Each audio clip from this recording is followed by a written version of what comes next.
Welcome to Murder Mile, a true crime podcast, an audio-guided walk, featuring many of London's untold, unsolved and long-forgotten murders, all set within London's West End. Today's episode is about the senseless death of Reginald Gordon West, an innocent man in the wrong place at the wrong time for a very innocent reason. Oddly, he never saw his killers, he never heard his killers, and stranger still, he would never meet his killers. Murder Mile is researched using the original police files. It contains moments of satire, shock, and grisly details. And as a dramatization of the real events, it may also feature loud and realistic sounds, so that, no matter where you listen to this podcast, you'll feel like you're actually there. My name is Michael, I am your tour guide, and this is Murder Mile. Episode 60, Reginald Gordon West, The Birthday Party and the Spent Penny.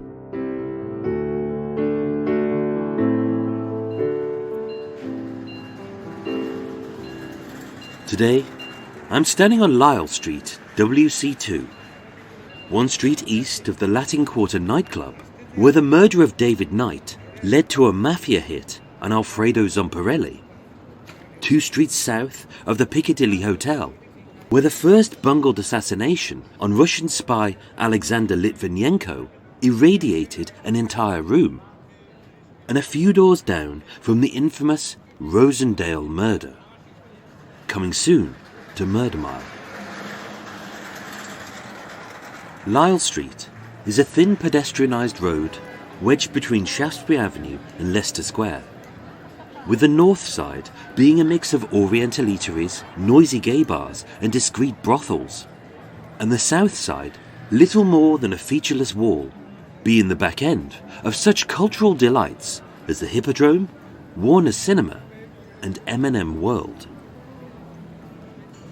Rarely bathed in sunlight, Lisle Street is dark and shadowy, a seedy side street slathered in gloom and menace, illuminated by the fizz of tacky neon signs, echoing with the deafening clatter of cobblestones, and dripping in the beery stench of frothy urine, as a drunk expels his pee just 2 feet from a portaloo, only to exclaim, "Ah, fuck's sake," having tripped over one of 50 bin bags, or slipped in yet another dog shit.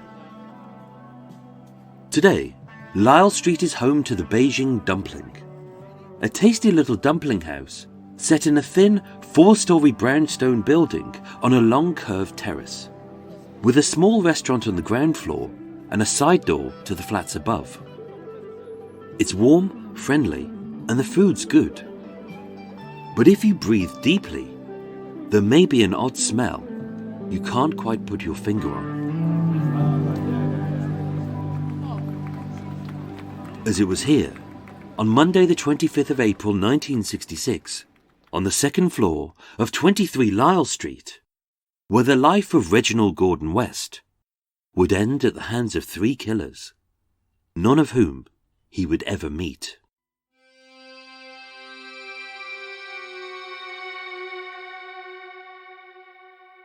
On Tuesday the 26th of April 1966, 49-year-old George Ellerington West entered a vague red brick building at number 65 Horseferry Road, 2 miles south of Soho.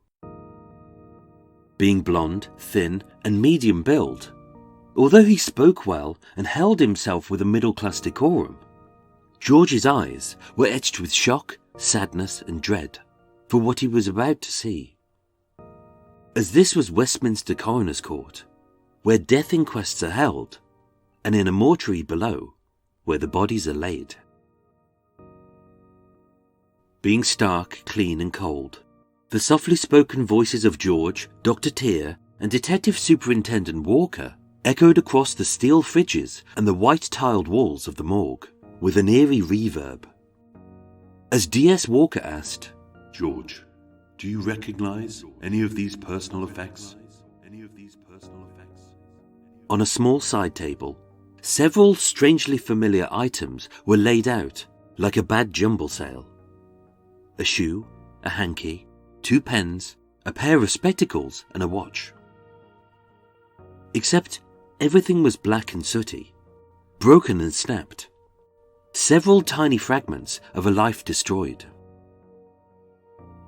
Seeing a charred, size 8 hand-stitched shoe, 2 shattered pieces of horn-rimmed glasses, and a white metal wristwatch. The glass smashed, the face black, and the warped hands forever trapped at 7:35 p.m. The police knew who they belonged to, as inside the victim's pocket, between his burned jacket, his scorched shirt, and his seared flesh, lay a brown leather wallet. The contents barely legible, but unmistakable. As except for 4 £1 notes and 10 shillings, they found a membership card to the Pen and Wig Club, a signed cheque for £25, a parking permit for Somerset House, and 4 Inland Revenue payslips, all in the name of Mr. R.G. West. But given their state, George said, "They look familiar, but I can't be certain. I'm sorry." All the while, his eyes darted towards the gurney, as on top lay a thick white shroud, draped over a life-sized lump. D.S. Walker asked, "Ready, George?" He nodded. Not ready, but knowing that with no other next of kin, this job was down to him. And as Dr. Tier pulled down the shroud to the neck, now he could see the face. Only there was no face, no features. This wasn't human, it was an outline. A silhouette of a person Gordon once loved, who was alive yesterday and dead today. His once pale skin scorched charcoal black and oddly smooth. His new cologne like burnt plastics and pig fat. And his soft blonde hair now singed and shriveled. As before him lay an unrecognizable shadow with no lips, no lashes and no eyes. George couldn't connect the two, this silent blackened corpse and his big brother. And as George stood over his brother's charred remains, the morgue was tinged with an eerie silence, as 2 strikingly similar men, same height, weight and size, were face to face for the final time. Only, like a photograph and its negative, one was blonde and alive, and the other was black and dead. D.S. Walker asked, "George, I know this is hard, but is this Reginald?" And with tears of both sorrow and frustration, George replied, "I don't know if that's my brother. I just can't tell."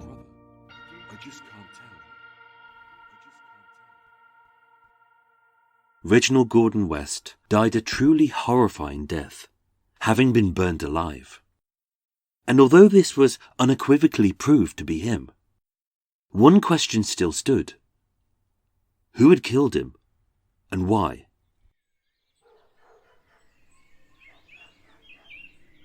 The morning of Monday the 25th of April 1966 was dry and clear, as a light northeasterly wind whipped up the dust and litter up off the streets.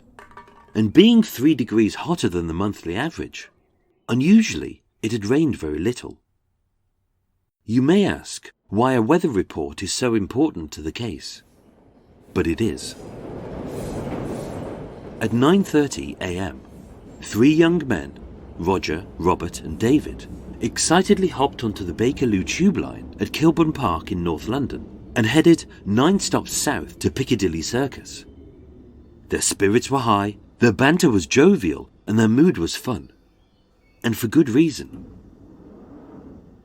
Being a work day, although they each earned an honest living as a cabinet maker, a musician and a sales clerk, as 3 close friends, raised a few doors apart and educated side by side, all 3 had taken the day off, as today was Roger's 21st birthday. Half a mile east, having driven up from his home in Champion Hill, South London, 54-year-old Reginald Gordon West parked his car in his usual spot at Somerset House on the Strand and began his job as a civil servant for the Inland Revenue. Being a different age, class, occupation, and raised in different parts of the city, Reginald had never met, spoke, or heard of either of these three lads before. But 10 hours later, they would burn him alive.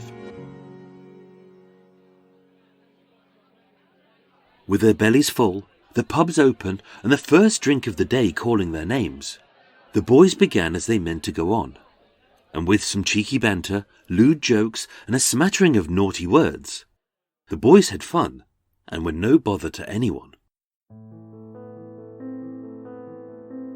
Roger Hammond was born on the 25th of April 1945 as one of 5 children, with 2 older sisters and 2 younger brothers. He lived, as he did up until his arrest, at 24 Donaldson Road in Kilburn.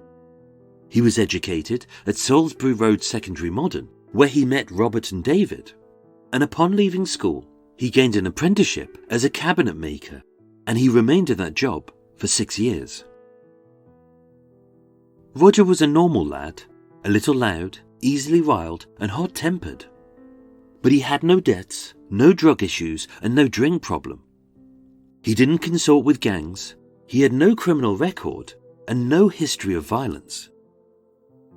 Whilst in custody, being charged with murder, the police stated he was polite, helpful, and composed. And just like the other 2 lads, there was nothing in his life to suggest that he would become a killer. At 1 p.m, Reginald took his usual 4-minute stroll west to the Pen and Wig Club, an exclusive members-only club for journalists and lawyers. For lunch, he had 2 glasses of wine, a small plate of cheese sandwiches, some crisps, and returned to work by 2 p.m. You may ask why his lunch is so important to the case. But it is. Robert Alcock was born on the 31st of May 1944. As an adopted child raised with no siblings, although his foster parents were loving and caring, living just doors apart, he regarded his brothers as Roger and David. Leaving school, Robert tried his hand as a printer, a porter, and a postal clerk. But nothing held his interest like music. As a gifted musician, Robert formed a beat group called the In Crowd. He loved the job, the travel, the money, and being recently engaged, his life was good. Describing himself as a gentleman, in custody, the police corroborated this, stating that he was polite, intelligent, and cooperative. At 5 p.m, Reginald finished work for the Inland Revenue at Somerset House. Being a middle-aged man in a middle-class profession, he spoke well, walked tall, and dressed respectably. His smart black suit was starched, his white shirt was crisp, his handmade shoes gave a reassuring squeak, and it was all topped off with a black bowler hat. You may ask why the clothes he was wearing is so important to the case. But it is. David Hugman was born on the 26th of June 1946 in Southport, Lancashire. Like Robert, he was adopted, and being raised as an only child to 2 doting parents, his upbringing was happy. Leaving school, he was trained by his adoptive father as a fish merchant at Billingsgate Market, later promoted to salesman for C.J. Noon Limited, where he was described as exceptionally good and completely trustworthy. And in custody, the police also stated that he was polite, cheerful, and alert.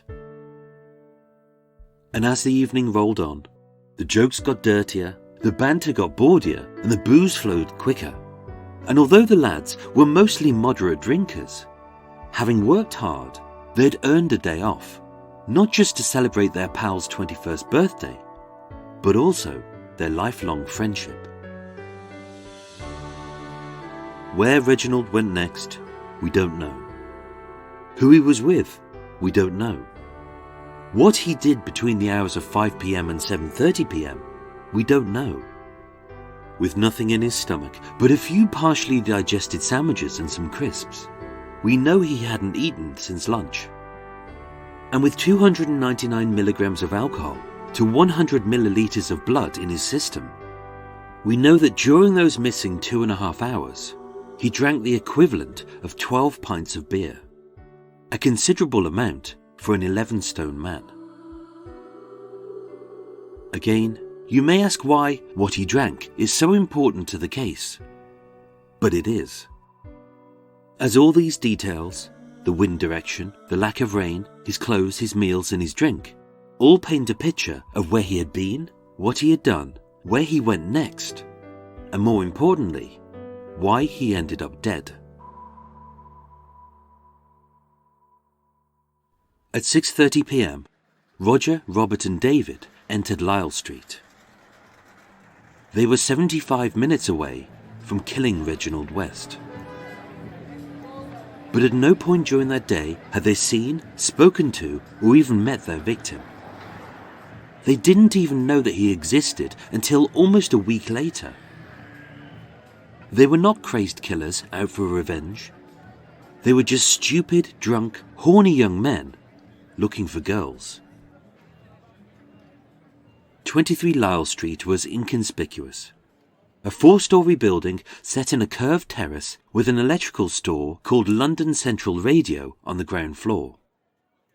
With no signs, no flashing lights and no doorman, the upper floors were private flats used by sex workers, and on the first floor was a clip joint.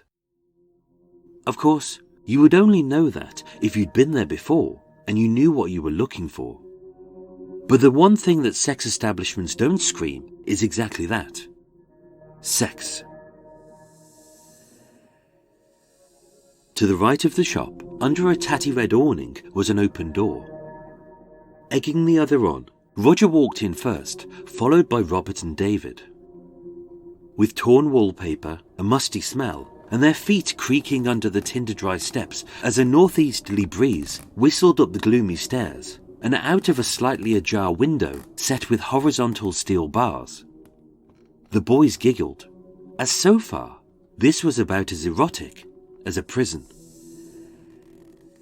And the floors above were no better, as under the disconcerting boing of bed springs from the second-floor flats, on an isolated landing was a toilet.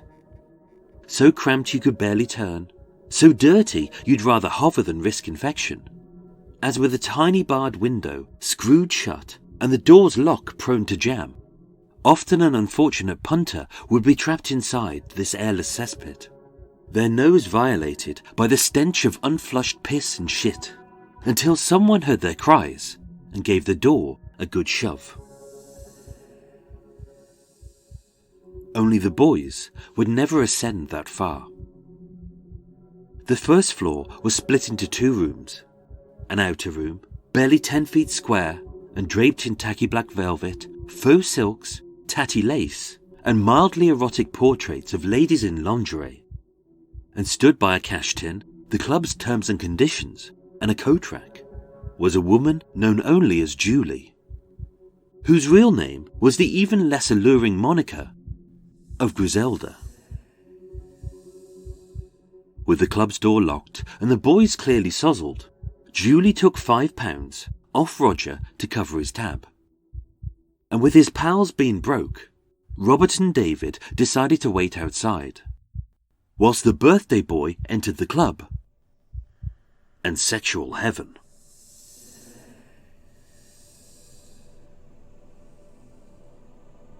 Of course, with it being a little after tea time, the club was dead. With their shift having barely begun, Betty, Margaret, Sylvia, Dell and Pauline weren't really in the mood. And like all clip joints, it was the oldest scam in the book. 3 tatty sofas in a tiny empty room, with no alcohol, no dancing, no nudity, no sex, and charging an extortionate fee to let stupid drunk men walk in, stand about, and look dumb. After half an hour of boredom, Roger demanded his money back. But costing £2 to get in, 10 shillings to be served an alcohol-free drink, and £2.10 to make small talk with a fully dressed girl. Under the terms and conditions, which he had ignored, his £5 was spent. Feeling cheated, ashamed, and fleeced out of more money than he earned in a week, Roger's temper rose. Unwilling to back down, Roger and Julie argued it out. But as Roger's blood boiled, and with no doorman to boot the boozy boy out, Julie offered him half of his money back. Half. He wanted it all. Only with Sylvia exclaiming, "Hey, your mates have gone up the street!" Roger took half of what was his and gave chase to Robert and David.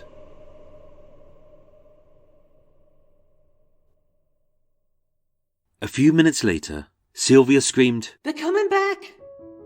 As storming up Lyle Street, she spied the boys, Roger playing the big man, as behind him his pals cackled like schoolgirls.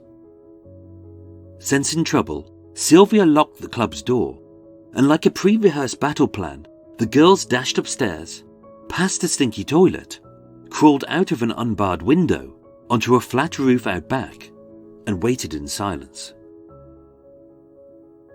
One floor below, the girls heard banging, shouting and laughing, as Roger screamed, "I want my money, all of it!" Being terrified, the girls scraped together what little cash they had, and being the focus of his wrath, Sylvia climbed back inside and descended the stairs. But no sooner had it began than it had ended.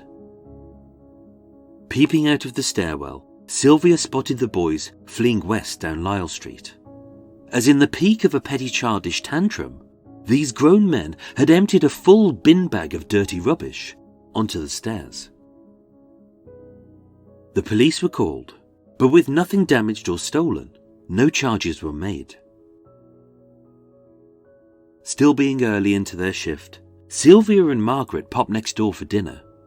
Sandy and Jay were regaled with the evening's excitement, and although Vivian usually didn't let non-members in, especially one so sozzled who was clearly several pints worse for wear, being a well-dressed man in a smart suit, spectacles, hand-stitched shoes and a bowler hat, who was well-spoken and polite, she guided the blonde stranger upstairs to the club's toilet to spend a penny.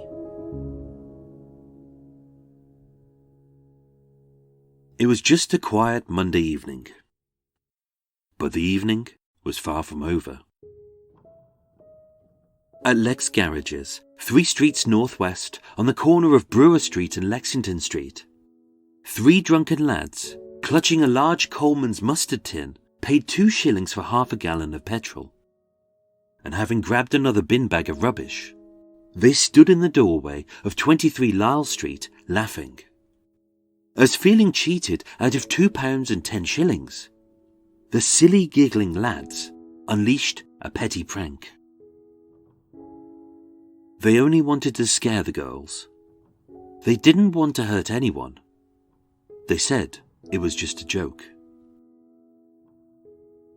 At 7:30 p.m, sensing a dark acrid smoke and a soft distant crackling, Vivian peeped down to the street door to see the 3 lads from earlier, giggling naughtily, a new bin bag of rubbish strewn across the stairs, a sad little flame in a pile of crumpled newspapers. Before she could reprimand the pathetic little boys, Roger tipped the petrol tin onto the smouldering sack, and with a flash, a blast and a gasp, the doorway ignited, and the drunken lads darted off down the street, giggling with hilarity at their hilarious jape, unaware of what they had unleashed. As the stairwell filled with thick black smoke and deadly gases, Vivian ran into the club screaming, "Fire! Fire!" but with their only exit blocked by a raging inferno. As before, the girls crawled out of the unbarred upstairs window onto the flat roof and shouted down to the passers-by for help. And as the searing flames licked up the wooden walls and flicked out of the shattered windows like fiery tongues, the first floor of 23 Lyle Street was enveloped in seconds.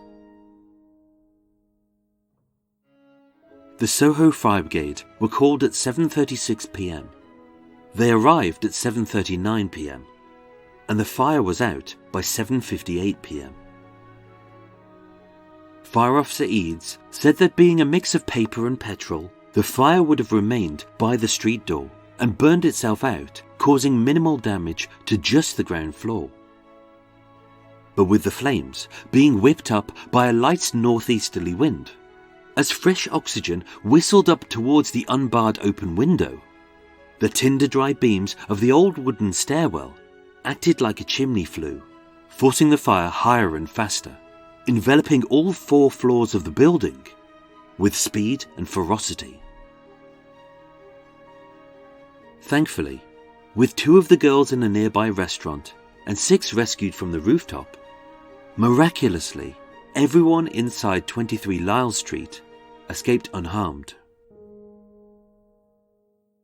At least, that's what they thought. Obscured by the panic to escape, nobody heard him banging. Hidden by the thick plumes of black smoke, nobody saw him choking. And muffled by the frantic chaos on the roof, being trapped 1 floor below in a dirty, cramped toilet, nobody heard him screaming. Being barely 3 feet square, on either side of the frantic man were 2 intensely hot walls. So hot, its paint warped and peeled as he roasted inside. Behind was a small single window, its frame screwed shut and its horizontal steel bars too thin to crawl through. And in front, a thick wooden door, wedged shut, its lock jammed, as beyond it an inferno raged. And inside what had become his tiny coffin, all of his life-giving air was slowly replaced by heat, flames, and deadly gases. He had no way to escape. A few hours later, the charred body of 54-year-old Reginald Gordon West was found, slumped on the toilet floor. A once well-dressed man, now unrecognizable from the blackened walls. His skin scorched, his hair shriveled, and an acrid stench of seared flesh hung in the air, as the man had been burned alive.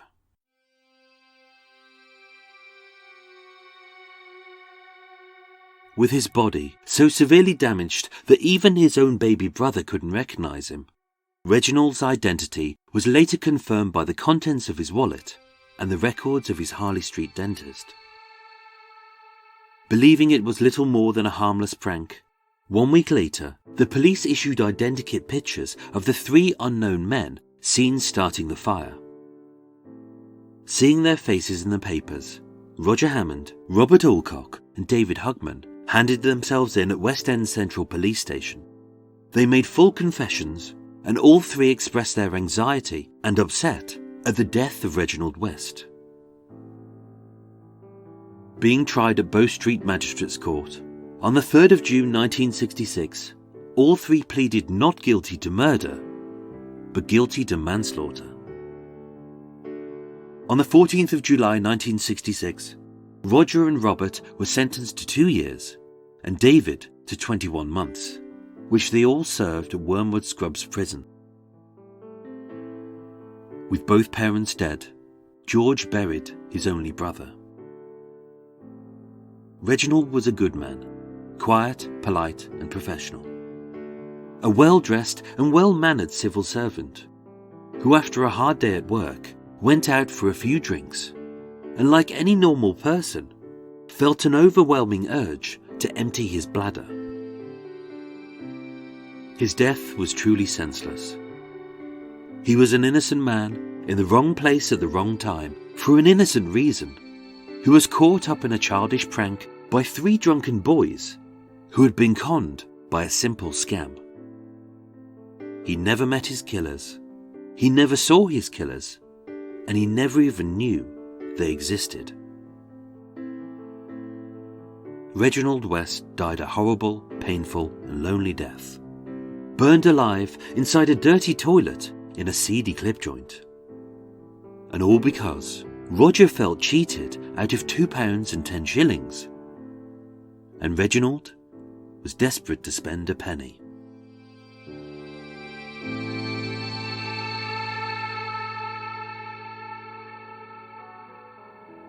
Ladies and gentlemen, thank you so much for listening to Murder Mile. Don't forget, if you're a Murky Miler, to stay tuned for more extra goodies after the break. But before that, here's my recommended podcasts of the week, which are Getting Off and I Said Goddamn.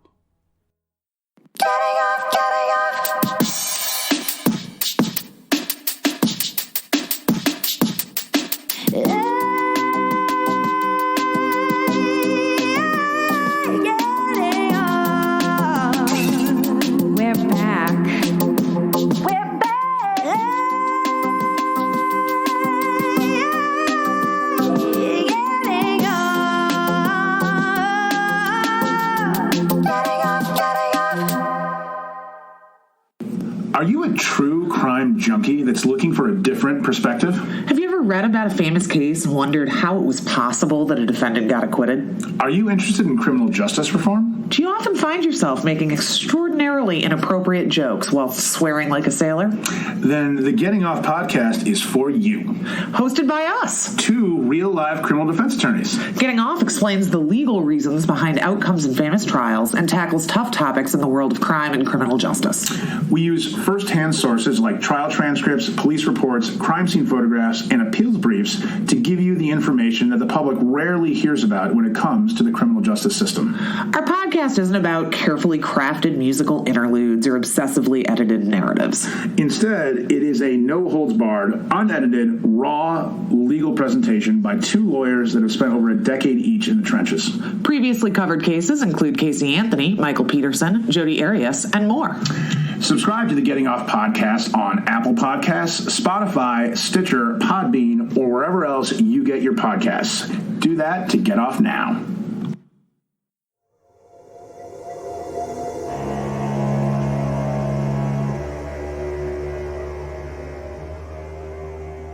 Hey, true crime listeners, check out our podcast, I Said Goddamn. We're a true crime comedy podcast hosted by two besties who like to share messed up cases that make you say goddamn.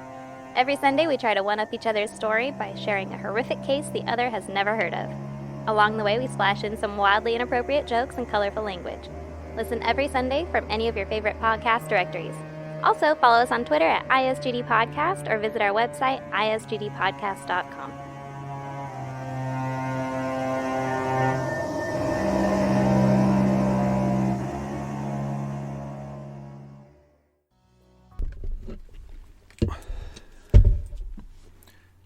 And that is that. That's that done. Yep, 60. Lovely.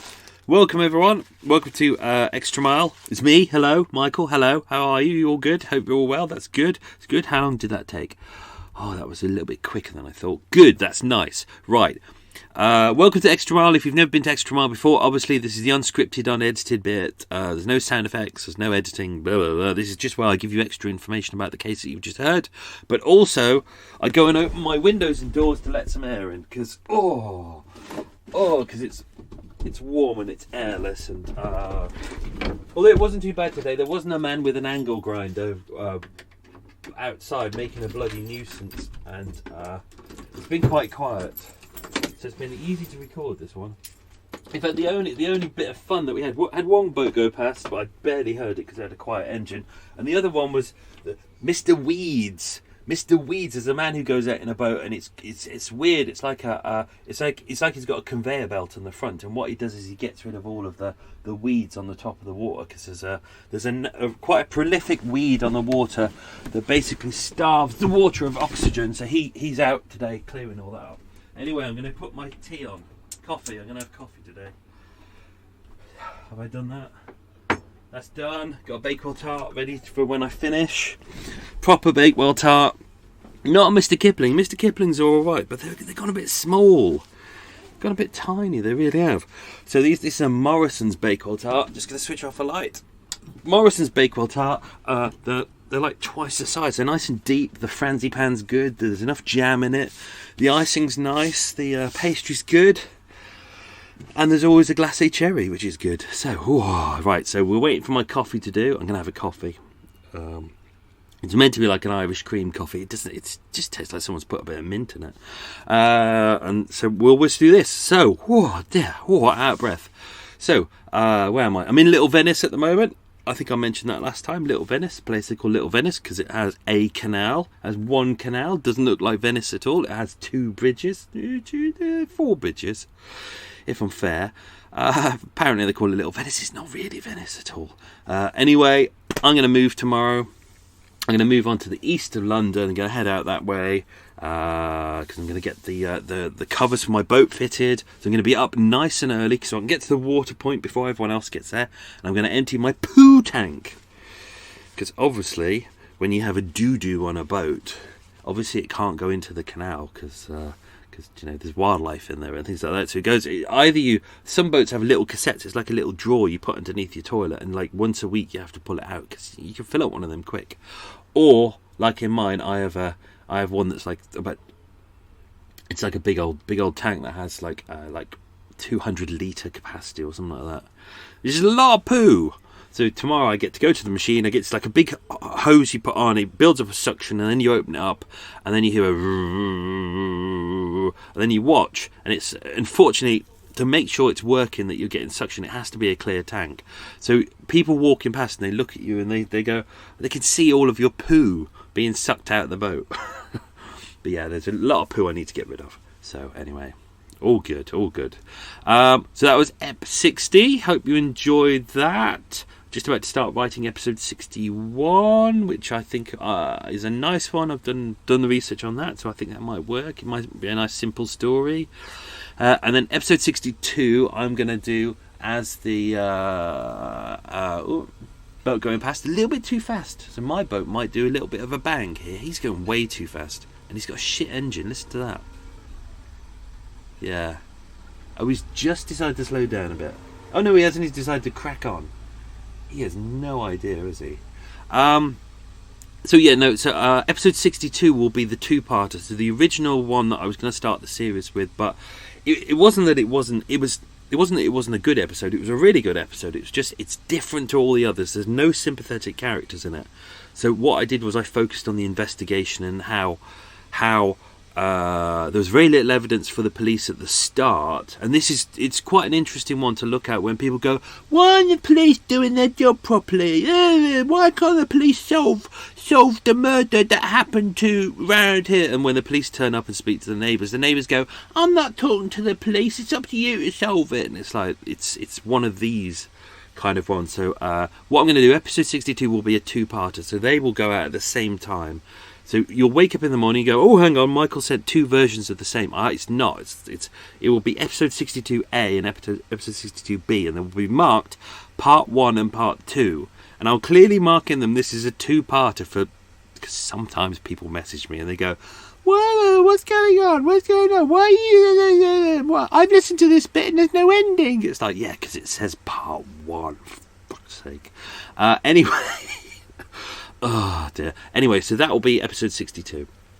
So they will be going out the episode that I didn't get, and it is a good episode. It's nice. It's interesting, but it's very different to the other ones. Tea's up. Well, coffee's up. Oh, here we go. Oh, it looks like a sludge. It's not even thick. It's not even thick and nice. It just looks like a brown sludge. I'll drink it. I'll drink it. I ain't got a problem with that. Oh, it smells nice. It just doesn't taste as nice as it smells. Anyway, it's a Kenko Irish coffee. It's not really Irish coffee. Anyway, and I've got the other series coming up as well. They're looking really good. There's a nice mix in them. I'm mixing them up a little bit. There's some that I'd researched, and then some that I was unsure about, and then some I've pulled out, and then others I've kind of found this week. So I've got 3 new ones to start researching because there were some new stories that I found. I thought, that might make for a different mix because you know me, I don't want you to kind of go, if we have a dead prostitute one week, I don't give you dead prostitute next week, and if there's like a 1940s one week, I don't give you 1940s next week. I always do we have 1940s dead prostitute, then we'll go for an assassination, and then I'll try and mix it up and move it around, and so yeah, make it all nice and different. Anyway, this case kind of came out of nowhere, really. I think I was on the British Newspaper Archive, just having a. Sometimes it's nice to just kind of get an idea of what's out there, and sometimes I just do a trawl and go murder Soho. And just trawl and just see what crops up, and there's normally a lot of crap. But this was just a tiny article. It really was tiny. There was really nothing about it, really. It just literally said, "Man burnt alive on a toilet," and I was like, "That's interesting," So I thought I'd give it a go. Dived in. Didn't know what it was. I thought by the way that one of the newspapers had written it, it sounded like they were trying to get across the idea that it was a revenge attack. They wanted to make it more interesting than it was, but it wasn't. It was this case, which I kind of like in a way, because there's no killers in there. There's no revenge. It's a group of people who didn't know each other, and it really is a series about. It's about fate. It's about chance. There's a lot of things that could have changed if the wind was a different direction. No one would have died if. I'll go into it shortly. There's a chance that the boys couldn't have bought petrol if the boys hadn't decided to walk away, and then Roger had to go and chase them. If they would have waited like about 2 minutes more, maybe the decision to give Roger back all of his money would have been decided, or if he would have just grown up or read the bloody terms and conditions in first. This is like episode 45. Do you remember with the Jamaican girl who came over and she became a hostess in the nightclub? And the unknown man, who still hasn't been found today, went into the nightclub. He was charged £5 to get in. There was no sexy dancing. There was no nudie ladies. There was no alcohol. And he was charged £250 to get out. This is the same kind of story. And literally with that one as well, it was like he had a chance to read the terms and conditions. They were there. The problem is that clip joins. It makes the club legal in the fact that the terms and conditions are clearly there. They're in big letters. You've just got to spend 5 minutes to go, oh, there's a service charge of £250. What does that mean? That means you've got to drink at least £250 worth, or we'll still charge you for it. It's but they prey on the fact that you're going to have stupid, horny men who've had a bit to drink, who pay £5 and think they're going to go and see some boobies. Oh dear Lord, what's the world coming to? Anyway, let's dive into some extra information. I was going to do normally what I do with the introduction. I introduce a street, then I introduce the victim and their early life. But I decided to do it in a different way with this one. So what I did was I did it from the brother's perspective. George Ellington West, who was his brother, who identified the body. I thought that was a nice way in. And then I introduced other elements about the victim by comparing him to the guys who killed him. So that's how I did it this time. But there were things that I obviously didn't include. So obviously Reginald Gordon West, he had one brother, George, who lived in Windsor, who identified his body. He was 54 years old, civil servant, as mentioned. He was born on the 29th of December 1911.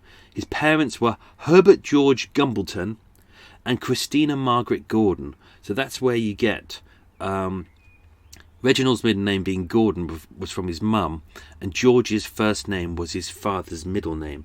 But when they changed from Gumbleton to West, I don't know. Wasn't able to find that out. But it's not relevant for the story, so I didn't really focus too much in it. Very highly respectable family, educated. If you're a patron, if you're Patreon supported, I will be posting a rare photo that I found of the family. You can see exactly. It shows. Excuse me. It shows Reginald when he was. I think he's about 5 or 6 years old, and then his brother is just a baby. In the picture is his mum and what I believe was his aunt. His father wasn't in the picture. His father came from Lambeth. Obviously, as mentioned, they had two children. They were married, and then given the dates, it literally is they were married on like 25th of March 1911, and then Reginald, their son, was born 29th of December. So literally married, devoutly religious, immediately had a baby. He was in the Royal Artillery. He died 6th of November 1961 in Windsor, and his wife Christina, so the boy's mother, died same day as well. I've searched. This was going to be one of the stories that I put into it, but I can't find any information about how they died. I just know that they died and where they've been buried. But the rest of it is kind of irrelevant. So they moved around a little bit. Obviously, the younger brother was raised in Melrose in Scotland. They're both about 5... I can't get this quite right. They were about 5'8", 5'9", blonde, well dressed. Reginald was old-fashioned, as mentioned. He wore a bowler hat. Obviously, this is the 1960s. He was dressed for the 1930s, 1940s, really. But he wore good shoes, handmade shoes, size 8, fins by Horns. I didn't put that in. Nice brown wallet. Pretty much everything on him was well-to-do. So that was really useful for me because I could get very little information about where Reginald came from. That kind of became the key thing. So kind of the Pen and Wig Club, it's a members only club. You know, you have to be of a certain echelon of society in order to get in. They don't just let anyone in. He had a cheque in his wallet for £25. That's a big old sum of cash. That's, what did we say before? £5 was about £100 today. So that's about £500 in his wallet. So do you know, he's got a wallet in his pocket. He lived in Ruskin Park Road in Champion Hill, South London, quite a decent part of town, especially for... couldn't tell whether he was married, couldn't get any details about that. But he didn't seem to be married, didn't seem to have kids. But he lived in a nice place, good wristwatch. And then pretty much everything about him was good. The horn-rimmed glasses were good, so that was a good way in. And then because his pay slips were in his wallet, I know that Somerset House was kind of inland revenue and part of the Navy for a while as well. But that helped me work out that he worked for the inland revenue, which is very useful. So that was nice. His clothes and everything about him gave me more information than I could have got anywhere else. Ugh, yuck. So Roger James Hammond, 20, cabinet maker. These are the guys who caused the death of Reginald West. So Roger Hammond, 20, cabinet maker, as mentioned, born the 25th of April 1945 in Kilburn, had no prior convictions. As mentioned, he had a couple of injuries as a child. He got Still's disease, had to go to the handicap school. But, you know, he had some problems as a kid, but he had a relatively good life. Do you know, he managed to fight his way through it. A little bit hot-tempered, but apart from that, do you know what? He'd been in the same job for 6 years, which is great. He'd left school. He got an apprenticeship as a cabinet maker. And that was over in Camden. He started on about £4 a week. By the time of his arrest, he was earning about £13 a week, which is not too bad. And he'd been there for 6 years, and he enjoyed the job. Single man, lived with his mum. His parents had separated. They divorced about a year before this murder, but his dad lived around the corner, was pretty local, and he'd got 2 older sisters and 2 younger brothers. What else is in there that's useful? I think I covered everything with that. They gave all these guys like a psychological profile. They sat down with them. They went through their history. They all said all nice guys, no hints of mental disease, average intelligence. All of them expressed regret and concern for what had happened, and even Roger said a couple of times in his assessment, he kept saying, you know, I'm really upset for what has happened, and I'm not trying to excuse myself. He was honest about it. He said, you know, my actions caused this, as did all the other boys as well.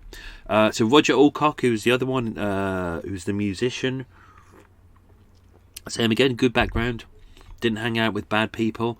His mum was a housewife. He was adopted, but his mum was a housewife. His father ran a car and a betting business. He tried a couple of, as mentioned, he tried a couple of industries on the way in. Do you know, he just left school. This was kind of the era where, do you know, you had to knuckle down and get yourself a 9-to-5 job, clock in and clock out, and all that crap. He got an apprenticeship as a compositor for a printers in northwest London. Didn't really enjoy that. He left it to better himself. He worked for a tailor's for a bit. He was a postal clerk. Became an apprentice cutter. That was at the tailor's. He was dismissed for bad timekeeping, so not particularly bad, but he didn't enjoy the job. He had a series of vague jobs: hospital porter, labourer.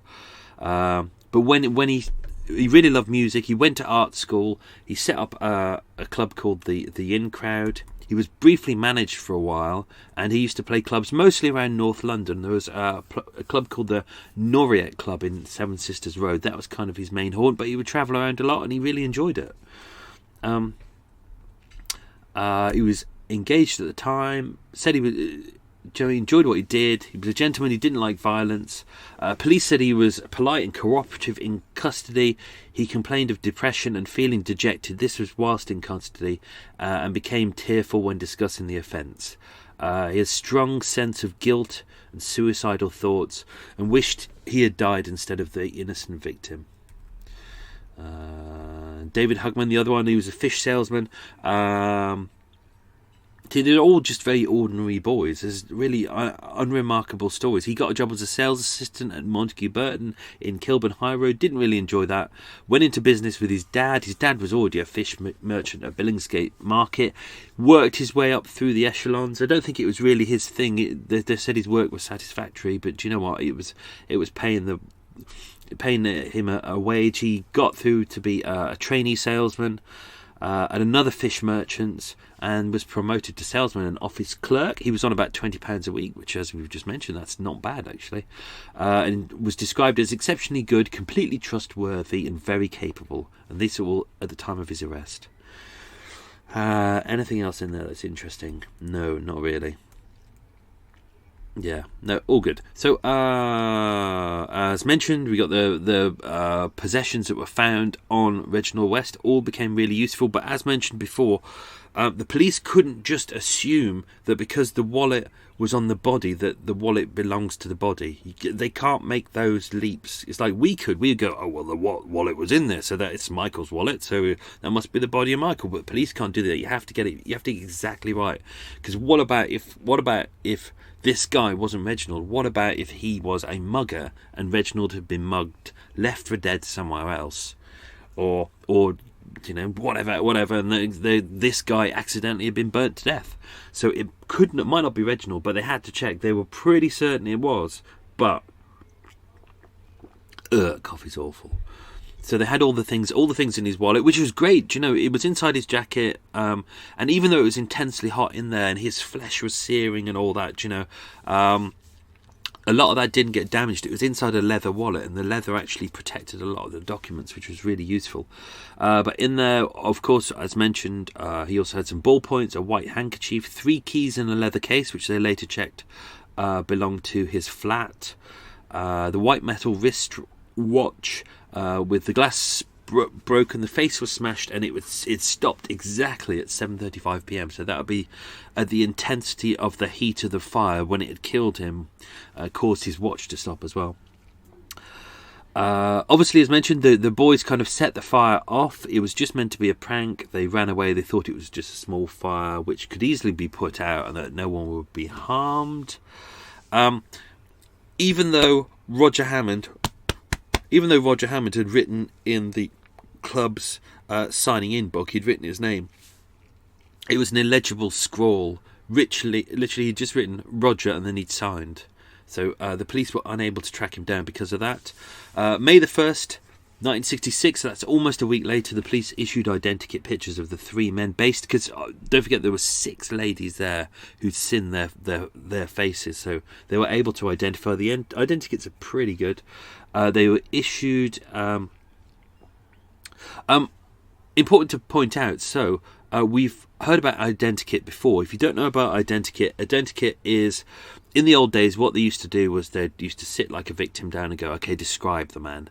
And you go, oh, he's got brown hair and big nose and, you know, like that. And then you'd get lots of different people together who'd seen the same person. You put the sketches together, and based on the quality of the artist and the quality of the information the artist is given, you could have entirely different pictures. It was really random and it didn't always work. So it was a system that was brought in called identikit, where you have very standardized pieces of it's like an earlier version of EFIT that they use now, which is pieces of forehead, pieces of nose, pieces of ears, but they're all standardized. So basically someone could go, no, the ears are bigger, the ears are a bit pointier, and they just put them in. So it makes it actually a bit more of a formula, but that way you actually get a clearer description of what these people actually look like. So identikit was actually used in a case just 2 streets away from where we are now on Lisle Street, and just 2 years prior. And if you listen back to that episode, that's episode 7,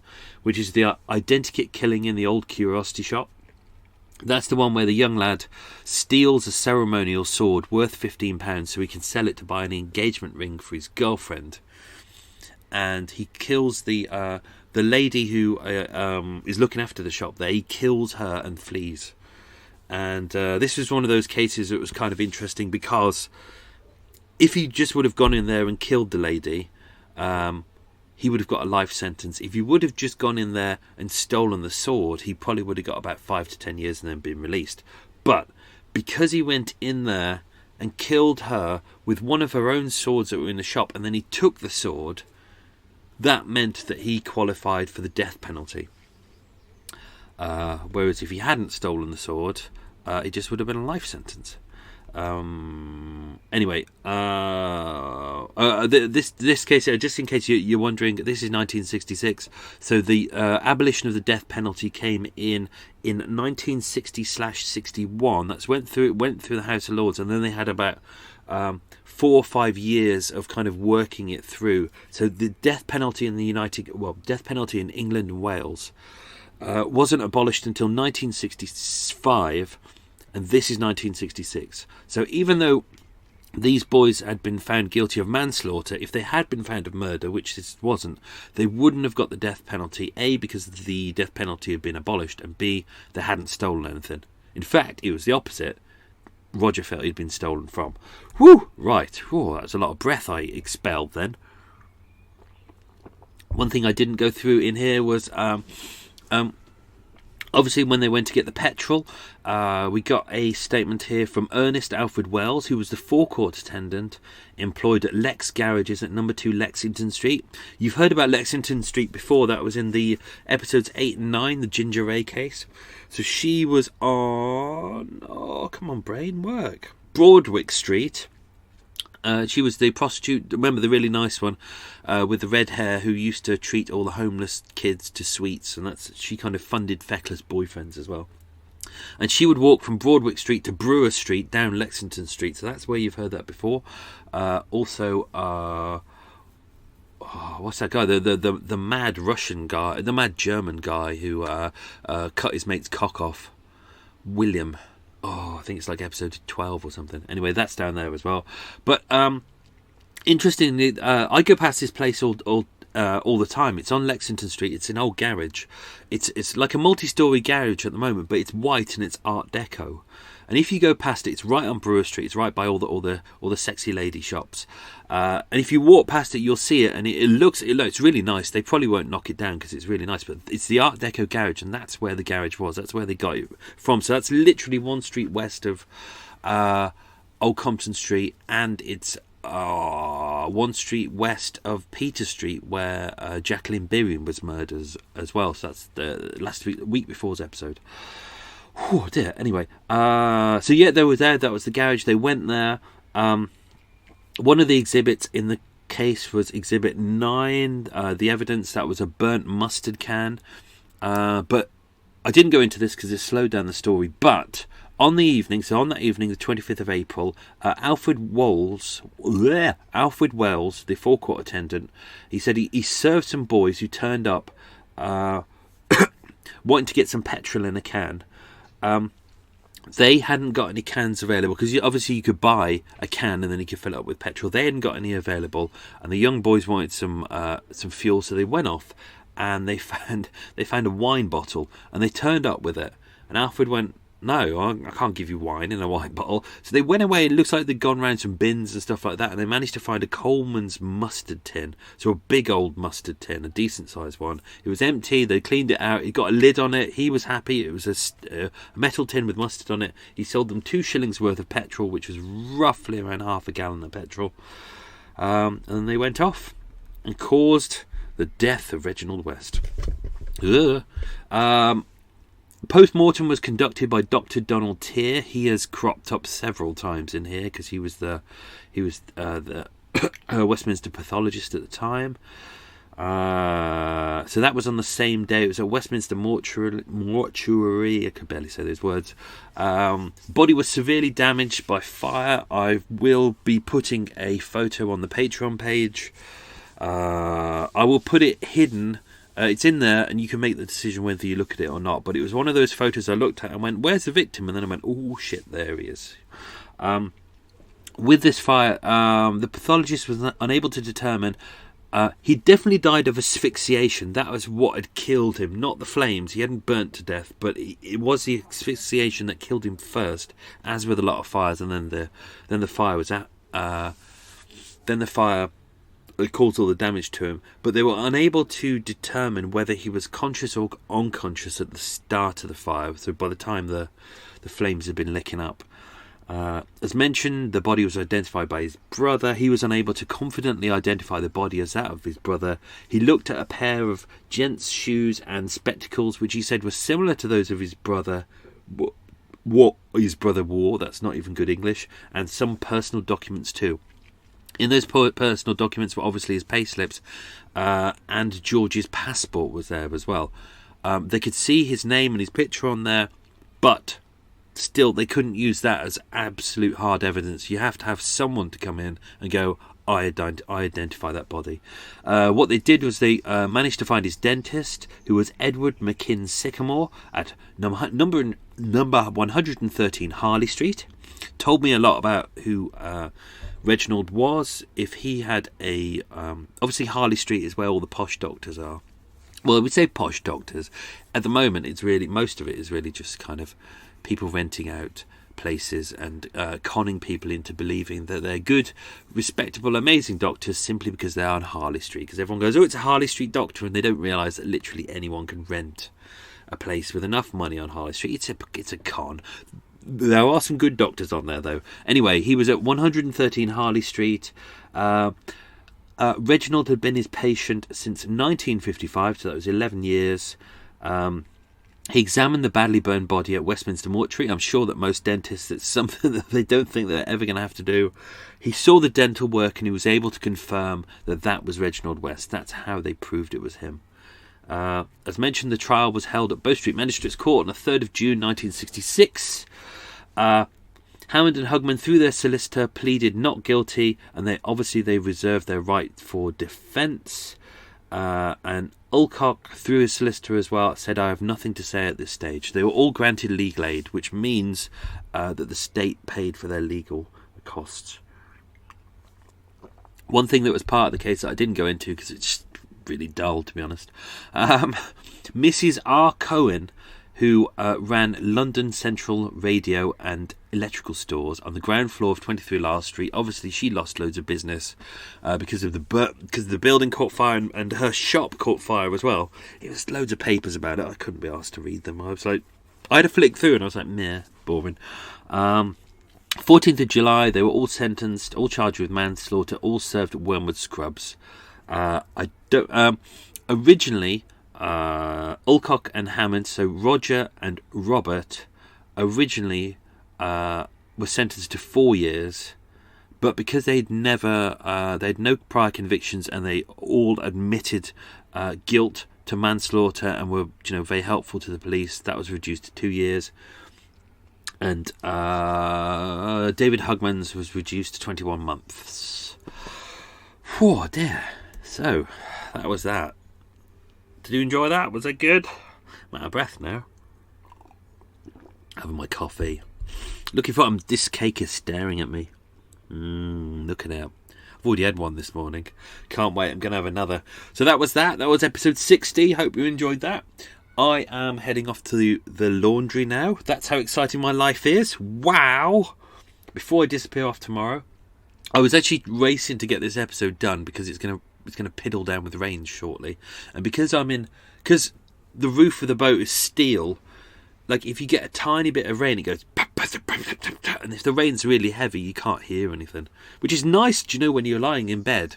I love that. Sometimes you're lying in bed, and it's nice and peaceful. And there's a gentle rocking of the boat as you kind of go into sleep, and when it starts to rain, you can hear it. It's really nice, but it's not good when you're trying to write an episode or trying to record an episode. So that's done. That's good. I'm going to edit this today. I'm going to finish editing it tomorrow. It normally takes around 3 days to edit because they're pretty complicated edits. But hopefully you enjoy them.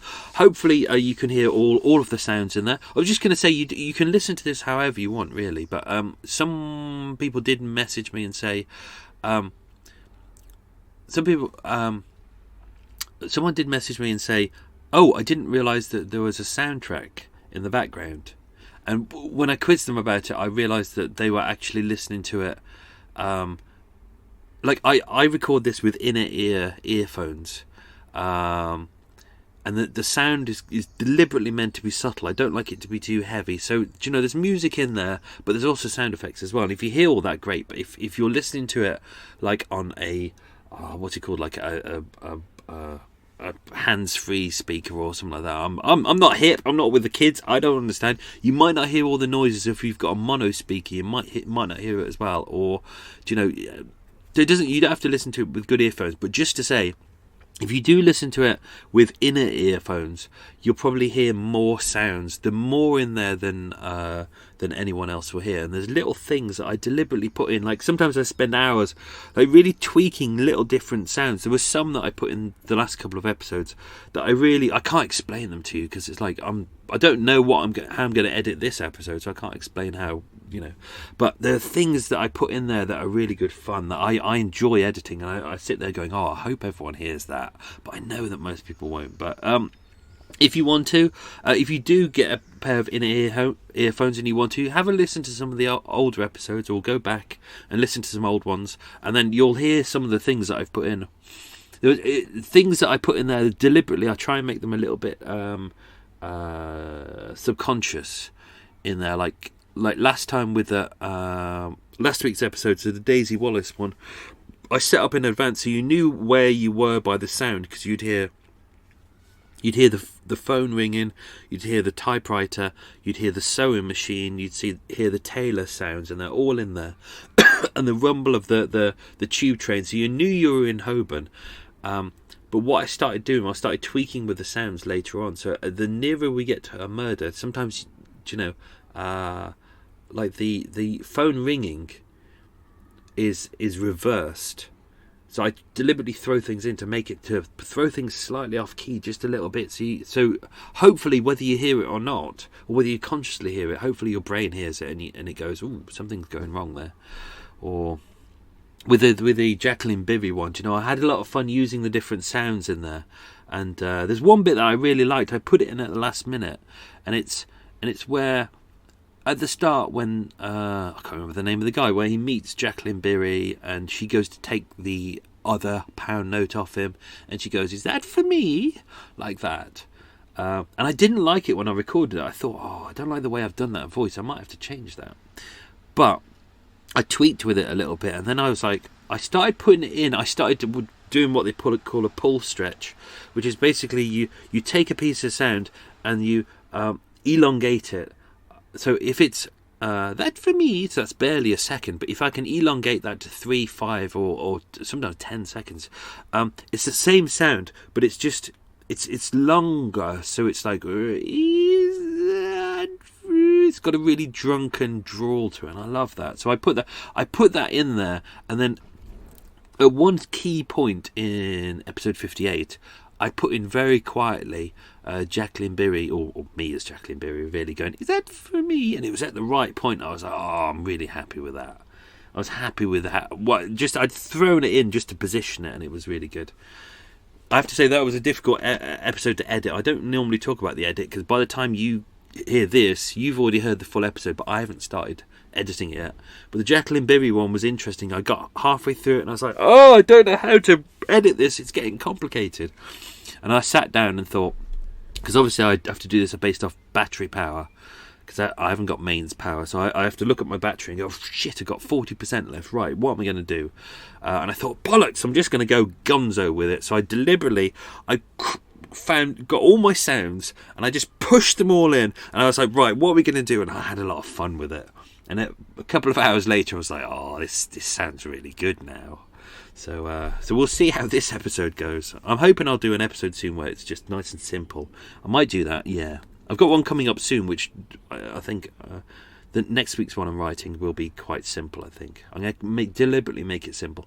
Anyway, waffle over. Oh, that was waffle overload, wasn't it? That was waffle with maple syrup on it and maybe some chocolate and some whipped cream and some sprinkles and some banana. God, I'm getting hungry now. Right, so I'm off to do the laundry. I'm off to wash some smalls on my new bed sheets, and everything's all exciting. So, hope you enjoyed that, and hope to hear from you soon. Lot of love. Oh, buy some mugs if you want to buy mugs. We've got loads of new mugs in, and everyone who buys a mug gets a Murky Miler badge. I know, very exciting. Right, that's me done. Off to the laundry. Have fun. Bye!